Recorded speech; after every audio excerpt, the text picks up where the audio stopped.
on était ravitaillés en alimentation par ceux d'Oyonnax.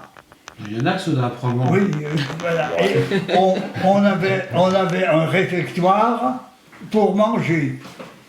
On logeait couché sur le plancher,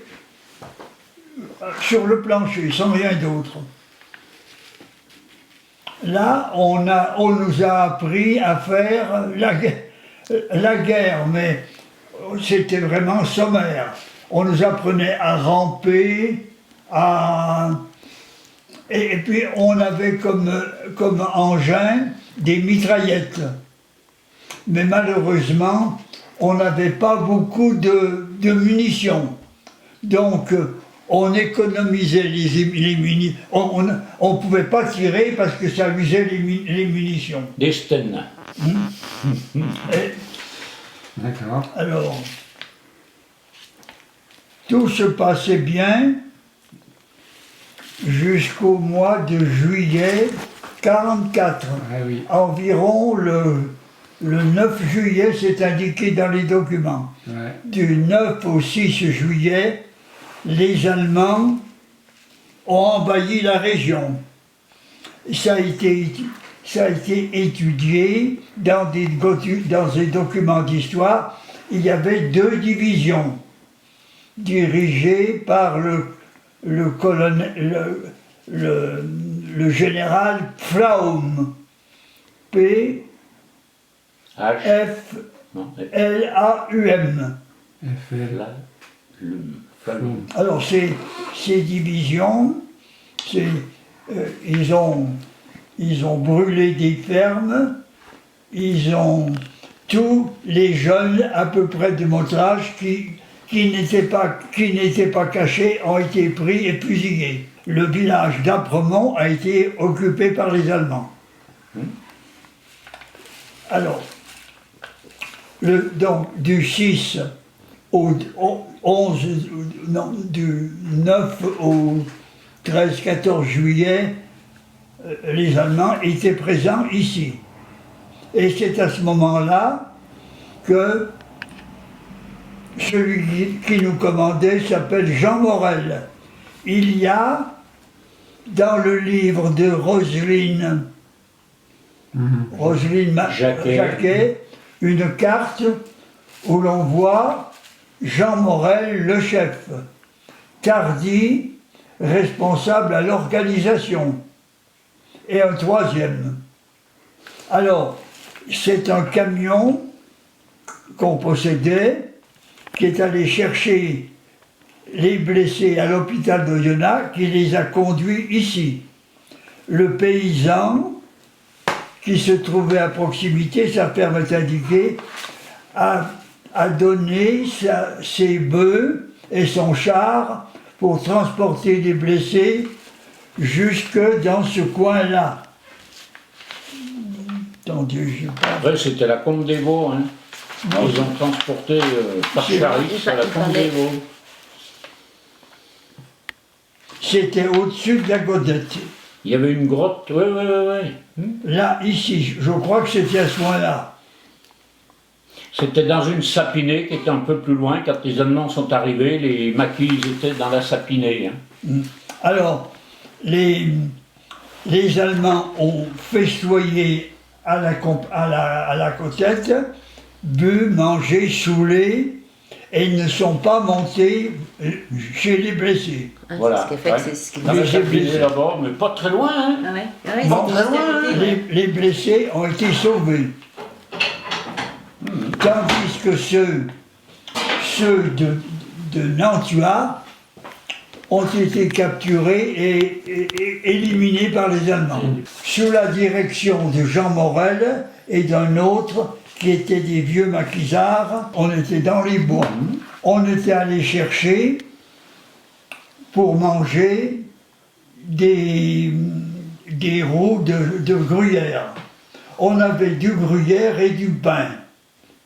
De l'eau pour un jour et c'est tout. Au bout de quelques jours, on n'avait plus rien à manger. Les Allemands, des avions allemands basés à Ambérieux faisaient des tours, les avions mouchards. Heureusement, on n'avait pas de toile de tente. Parce que si on avait eu des toiles de tente blanches, elles auraient été vues par les Allemands.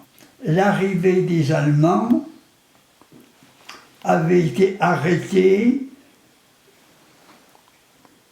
dans plusieurs endroits, dans des cols où il y a eu beaucoup de blessés de maquisards qui ont essayé de les arrêter. Et là, ils ont déposé.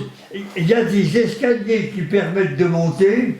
Oui, Et là, vous voyez, hein, ils y sont escaliers. encore, hein, avec une rampe en fer pour monter Oui. sur le rocher là-haut. Exactement. Voilà. Donc, ils ont déposé leurs sacs de maquisards, ils étaient tellement fatigués, ils sont partis à pied, ils sont passés là où on était, et ils sont montés au Crête Chalam.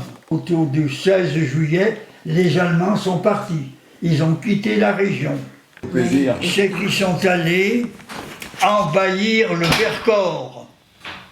De ce fait, moi je suis là parce que les gens du Vercors ont été massacrés. Ils sont allés au Vercors massacrés. Après, quand les Allemands ont envahi le secteur, on s'est replié dans les bois, ici. La ferme du Jet. Ah ouais. Et après, Un charix.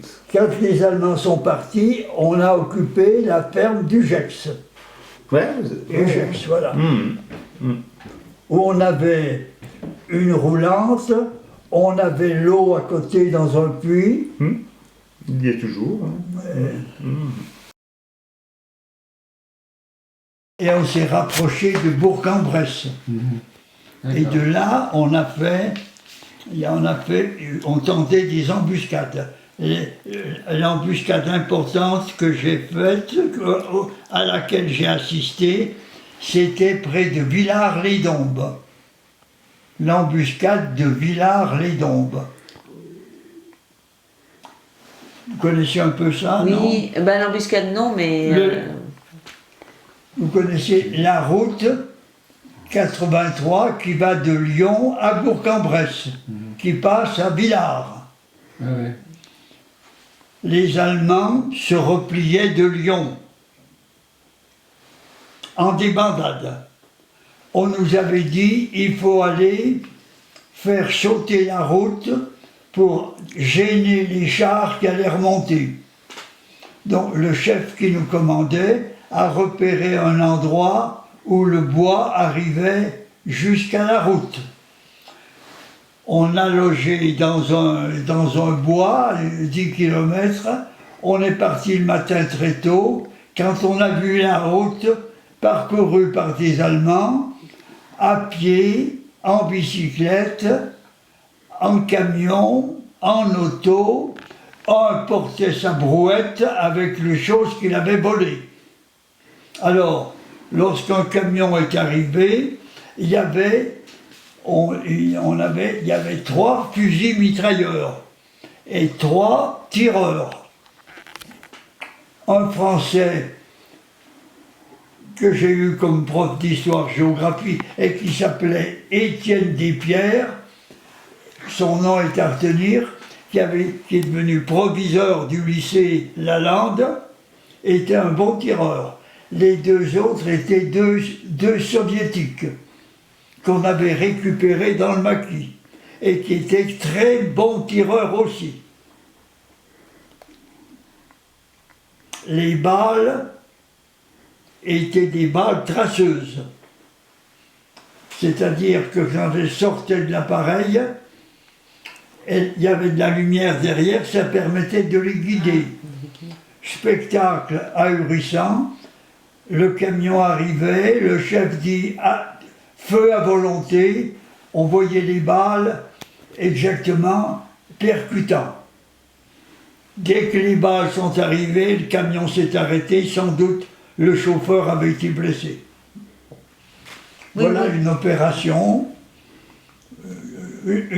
opération type embuscade. Alors il y a eu aussi des choses assez sordides, hein, parce que l'un d'entre nous était parti dans la région de Bourg et il avait dit il y a des Allemands dans un village, il faudrait aller les capturer. Alors, ces Allemands ont été capturés et ramenés ici à la ferme du Gex. Et après les massacres qui ont eu lieu un peu partout, les maquisards, qui n'étaient pas des FTP, ont dit on va fusiller les Allemands. C'est affreux, parce que ces Allemands, qui étaient des vieux territoriaux, comme on les appelait, qui chantaient l'international avec nous, qui étaient peut-être des communistes, ils ont été pris et fusillés. Ouais. C'est dramatique. Non, je reste le seul à savoir ça. D'accord. Et avoir déploré ça. On n'aurait jamais dû dire, on aurait dû dire, et vous voulez qu'on les fusille, eh bien on va les ramener là-bas. On n'a pas eu... Moi j'étais qu'un petit, je ne pouvais pas faire ça. Et puis c'était la guerre. Oui, c'était la guerre. Hein. Ils nous ont tués, on va les tuer, c'était stupide. Ouais. Oui, oui, oui.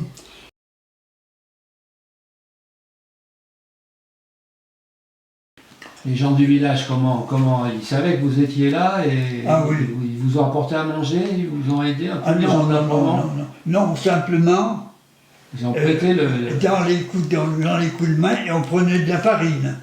Et on avait un boulanger qui venait faire le pain dans le pétrin du boulanger et qui faisait le pain chez le boulanger, qui acceptait. D'accord. Donc il y a eu cette aide-là du boulanger.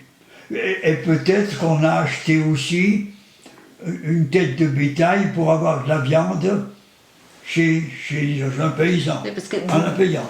oui. Vous vous ravitailliez comment? Eh ben, Comment vous mangiez? quand on était à la Godette, on était ravitaillé par Oyonnax, où il y avait le bataillon, et ensuite, il fallait faire des coups de main pour avoir... oui, Ah, oui. d'accord, c'était pas... Et c'est pourquoi ces coups de main avaient fait dire qu'on était des bandits. Parce que vous étiez combien? 60, une soixantaine. C'est moi qui étais responsable à l'organisation, je devais fournir l'effectif. Et on avait pour faire à manger une roulante. Vous ne connaissez pas ça, Si, hein? ouais, si. Une roulante. Ouais, si. Donc c'était Une le cuisine, creux, ouais. et c'était tout mélangé, de la nouille, etc. Mais on n'était pas difficile, on avait faim. Ah oui, tout à fait, oui. Alors, après, on a assisté à la libération de Bourg. Et on nous a dit, la guerre n'est pas finie. On nous a dit, il faut continuer la guerre. Je suis désolée. Non, je suis désolée. Hein. Bonjour.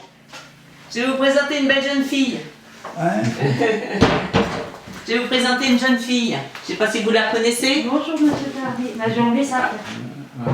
Mais c'est vieux. Madame Morézy. Oui. Oh, Oh, bah, je peux. ah oui. Ça risque rien. Oh, bah, lui, non. 4 vaccinations et puis il est toujours bien protégé. Ah, gentil. Oh, vous êtes marié? Oh, bah, ça va être une déclaration. Là. Ma fille, dont une qui fait des études d'histoire aussi. À quel endroit? À Lyon, à Bourg. À Bourg. Ouais. Ah oui. Parce qu'elle veut être professeure des écoles. En quelle année? Première année. Oui. Et puis moi, bah, ça fait... De là, on a fait d'abord des expéditions. On ne pouvait plus être ravitaillé depuis Oyonnax, puisque j'avais été 12 percés. Alors, pour se ravitailler, il fallait aller en Bresse, faire des coups de main. C'est-à-dire intercepter un camion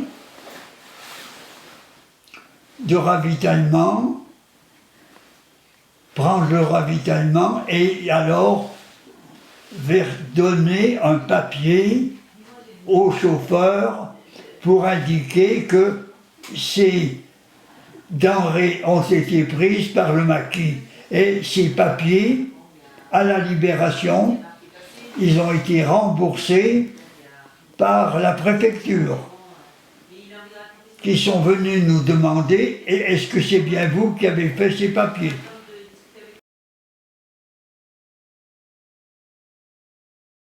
Alors, je suis parti le 6 juin débarquement, jusqu'en septembre, libération de Bourg.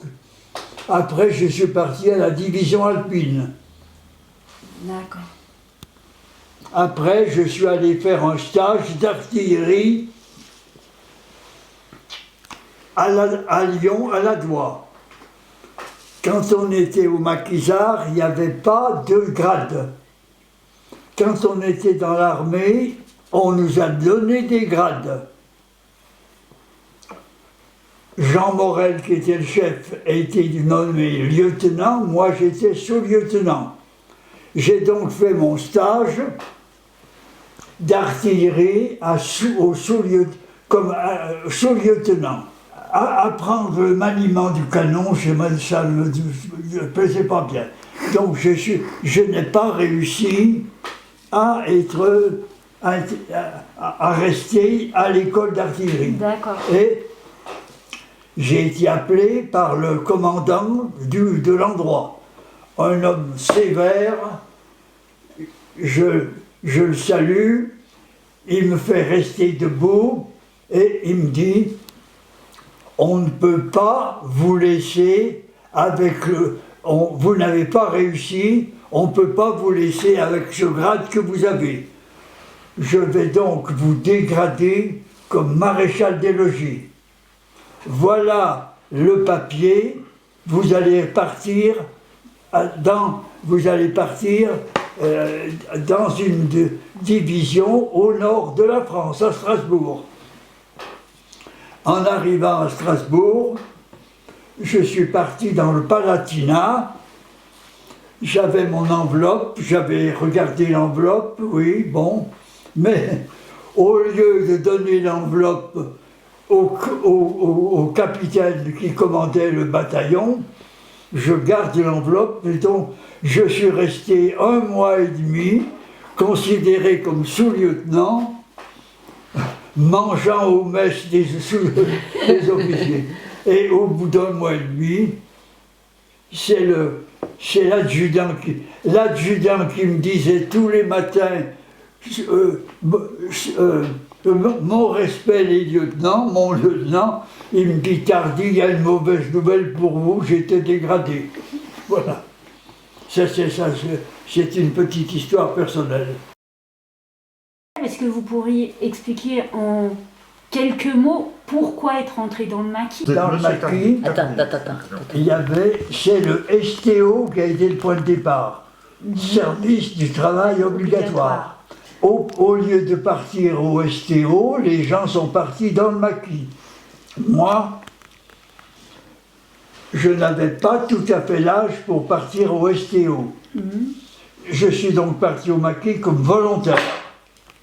Voilà, alors c'est comme volontaire, et on était une dizaine de surveillants à l'école nationale d'Oyonnax. Et sur les 10, il n'y en a que 3 qui sont partis. Un est parti à l'AS, les autres, et l'autre copain avec moi, Marbeau, au FTP. L'AS, vous savez ce que c'est? L'armée secrète. Alors, le gros des maquis était de l'AS. C'est eux qui se sont, sous la direction du colonel Roman, qui se sont réfugiés au Crête Chalam. Voilà, et qui ont organisé le défilé du 11 novembre 1943. Oui. Roman Petit. Hein? Roman Petit. Oui. Le maquis armé était dirigé, les uns, ceux qui commandaient, qui dépendaient de De Gaulle. Les autres qui dépendaient des FTP et qui étaient plus ou moins sous la coupe des communistes. Donc on est parti des 10, on est parti 3 seulement sur les 10 au maquis. il faut savoir que parmi ceux qui ne sont pas partis, il y avait le fils Manduché, qui à cette époque était pion. Il était à la tête, après, lui et son père et ses enfants, d'une des plus grosses entreprises d'Audenarde. Le défilé du 11 novembre. J'étais surveillant, toujours là-bas. Le 10 novembre, Poulaillon, qui était notre copain collègue surveillant, il me dit, Tardy, viens devant le monument aux morts le 11 novembre, à midi, tu verras quelque chose d'intéressant. Je descends devant le monument aux morts à 11h30. J'étais là, je regardais, je vois quelqu'un qui me tape sur l'épaule. Celui-ci, il s'appelait Paul Sidonier. S-I-X Denier.